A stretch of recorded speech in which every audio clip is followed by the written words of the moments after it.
జై తెలంగాణ జై జై తెలంగాణ గోదావరి కృష్ణమ్మ తల్లి కడప పచ్చడి మా నేలల్లో పసిసిరులు పండని సుఖశాంతిలో తెలంగాణ సుభిక్షంలో ఉండాలి ప్రతిదినం మన తెలంగాణ ప్రజల కలలు పండాలి జై తెలంగాణ జై జై తెలంగాణ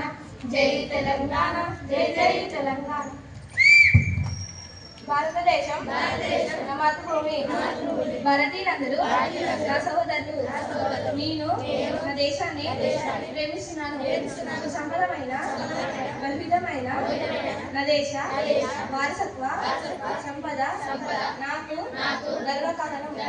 దీనికి అర్హత పొందడానికి సర్వదా నేను కృషి చేస్తాను నా తల్లిదండ్రుల్ని ఉపాధ్యాయుని పెద్దలందరినీ గౌరవిస్తాను ప్రతి వారితోనూ మర్యాదగా నడుచుకుంటాను జంతువుల పట్ల దయతో ఉంటాను నా దేశం పట్ల నా ప్రజల పట్ల సేవాంతతి కలిగి ఉంటానని ప్రతిజ్ఞ చేస్తున్నాను వారి శ్రేయోభివృద్ధులే జ్ఞానం మూలం